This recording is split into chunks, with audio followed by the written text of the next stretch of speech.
Hi guys, எல்லாருக்கும் வணக்கம் guys. வர சனிக்கிழமை சென்னை vs ஆர்சிபி மேட்சுங்க. அதை குறித்து நம்ம கோச் ஃப்ளெமிங் பல கருத்து பேசியிருக்காரு. அது மட்டும் இல்லாமல் நம்ம சாந்தனர் பற்றியும் நம்ம ஃப்ளெமிங் பேசியிருக்காரு. அது என்ன ஏதுன்னு வீடியோவில் டீட்டெயில்டாக பார்க்கலாம். அதுக்கு முன்னே நீங்கள் நம்ம சேனலுக்கு புதுசாக வந்திருந்தீங்கன்னா சப்ஸ்கிரைப் மட்டும் பண்ணிட்டு வாங்க. வீடியோக்குள்ளே போகலாம். ஃபஸ்ட்டு அவர் சாந்தனர் பற்றி பேசுறது பார்த்துலாங்க. சாந்தனர் பார்த்தீங்கன்னா ஒரு டீசெண்டான ஸ்பின்னர் தான். நாங்கள் லாஸ்ட் மேட்ச் அவர் ஏன் ட்ராப் பண்ணோன்னா, நாங்கள் மதியான டைமில் ஆடுறோம், கண்டிப்பாக ஹீட்டு தேவைப்படும். நேற்றுக்கு நாங்கள் ஆஃப் ஸ்பின்னர் கண்டிப்பாக எங்களுக்கு அந்த இடத்துல தேவைப்படுத்துச்சு. அதனால தான் நான் சாந்தனர் ட்ராப் பண்ணிவிட்டு தீக்ஷனாவை எடுத்துகிட்டு வந்தோம். ஏன்னு கேட்டிங்கன்னா, லெஃப்ட் ஆர்ம் ஸ்பின்னர் ஆல்ரெடி நம்ம ரவீந்திர ஜடேஜா இருக்கார். அதனால் 2 லெஃப்ட் ஆர்ம் ஸ்பின்னர் தேவையில்லை, ஒரு ஆஃப் ஸ்பின்னர் தேவை. நாங்கள் அவரை ட்ராப் பண்ணோம். ஆனால் ராயல் சேலஞ்சர்ஸ் பெங்களூர் அன்றைக்கி ஆப்போசிட்டாக அவர் சன்னிகாம் ஆடுற போட்டியில் கண்டிப்பாக சாந்தனர் இருப்பார். அவர் எங்களுக்கு ரொம்ப முக்கியமான பவுலர் தான். பவர் பிளேயர் நல்லா போடுற பவுலர். அதனால் கண்டிப்பாக அவர் அடுத்த போட்டியில் பிளேயிங் லெவல் அவைலபிலிட்டியாக இருப்பார்னு சொல்லியிருக்காருங்க.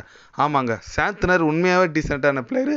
அவர் நம்ம சென்னை அணி தவிர வேறு எதனா அணியில் இருந்திருந்தா கண்டிப்பாக அவர் எல்லா மேட்சும் ஆடிடுற அளவுக்கு அவருக்கு டேலண்ட் இருக்குது. ஆனால் சென்னை அணியில் தான் அவருக்கு சரியான வாய்ப்பு கிடைக்கலன்னு சொல்லலாம். நல்ல ஆல்ரவுண்டர், நியூசிலாந்து டீம்லாம் லீட் பண்ணியிருக்காரு.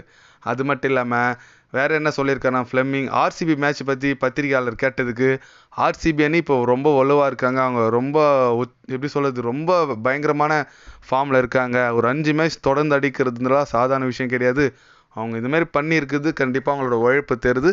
அதனால் அவங்க எதிராக நாங்கள் ஈஸியெல்லாம் போயிட மாட்டோம். ஏன்னா கண்டிப்பாக அவங்களுக்கு எதிராக நாங்கள் ஜெயிக்குன்றது சாதாரண விஷயம் கிடையாது. ரொம்ப கடினம் உழைக்க வேண்டியதாக இருக்கும். டைம் இருக்குது, ஒரு 3-4 நாள் டைம் இருக்குது. கண்டிப்பாக நாங்கள் அதுக்கு ஏற்ற மாரி எங்களோட டீமை செட் பண்ணுவோம். நல்ல பிளேயிங் லெவல் வந்து நாங்கள் கண்டிப்பாக வின் பண்ணுவோம். தோனிக்கிட்டையும் கைக்வாட்கிட்டையும் நிறைய நாங்கள் பேசிகிட்டு இருக்கோம். நாங்கள் நல்ல எங்கள் டீம் எஃபெக்ட் போட்டு நாங்கள் அவங்கள வெற்றி பெற ட்ரை பண்ணுவோம் அப்படின்னு சொல்லியிருக்காருங்க. ஆமாங்க, அவர் சொல்கிறது கரெக்டு தான். ஆர்சிபி அணி தொடர்ந்து ஒரு 5 மேட்ச் அடிச்சிருக்காங்க. ஃபஸ்ட் ஹாஃபில் 6 மேட்ச் தோத்தாங்க. அதில் எதனா ஒரு 2 மேட்ச் ஜெயிச்சிருந்தா நேற்றுக்கு ஃபஸ்ட்டு த்ரூவாக குவாலிஃபை ஆகிட்டு இருப்பாங்க நம்ம ராயல் சேலஞ்சர்ஸ் அணி. பட் ஃபஸ்ட் ஹாஃப் அவங்க கோட்டை விட்டானே சொல்லலாம். ஆனால் இப்போ சரியான ஃபார்மில் இருக்காங்க. பார்க்கலாம், வெயிட் பண்ணி எந்த மாதிரி ஒரு பெர்ஃபார்மன்ஸ் நம்ம ஆர்சிபி அணி கொடுக்குறாங்க, அவங்களுக்கு எதிராக சென்னை அணி எந்த மாதிரி ஒரு பெர்ஃபார்மன்ஸ் கொடுக்குறாங்க, அதுவும் நம்ம வெயிட் பண்ணி பார்க்கணும். அது மட்டும் இல்லாமல் ஒரு மைனஸ் பாயிண்ட் வந்திருக்கு ஆர்சிபி அணிக்கு. என்னன்னு பார்த்தீங்கன்னா, வில் ஜாக்ஸ் வந்து அவங்க நாடு திரும்பி இருக்காருங்க. ஆமாங்க, அவர் இருக்கிற வரைக்கும் டீம் செம்மையாயிடுச்சு. ஏன்னு கேட்டிங்கன்னா, 1 டவுனில் வந்து செம்ம அடிக்கிறாரு. ஜிடி அன்னைக்கு ஆப்போசிட்டாக பார்த்துருப்பீங்க, 40 பந்துக்கெல்லாம் 100 அடிச்சார். அந்த மாதிரி ஒரு நல்ல ஆல்ரவுண்டர் கூட பாலும் போடுவார். அந்த மாதிரி ஒரு பிளேயரு அவரோட நேஷனல் டியூட்டிக்கோசரம் நாடு திரும்பி இருக்காரு. பரவாயில்ல, நம்மளுக்கு ஒரு சென்னை அன்னைக்கு ஒரு அட்வான்டேஜ்னு சொல்லலாம். ஏன்னா அவர் இருந்தாருன்னா கண்டிப்பாக ரொம்ப கஷ்டம் சென்னை அணி ஜெயிக்கிறது. பார்க்கலாம் எந்த மாதிரி ஒரு பெர்ஃபார்மன்ஸ் பண்ணுறான்னு சொல்லிட்டு வெயிட் பண்ணி. சென்னை ஜெயிக்குமா இல்லை ஆர்சிபி ஜெயிக்குமா சனிக்கிழமை என்ன நினைக்கிறீங்கன்னு சொல்லிட்டு ஒரு கமெண்ட் பண்ணிட்டு போங்க.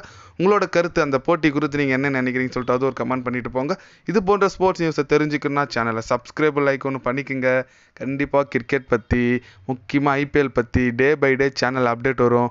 மறக்காமல் சப்ஸ்கிரைப் மட்டும் கொஞ்சம் பண்ணி வச்சுக்கோங்க. நன்றி, வணக்கம்.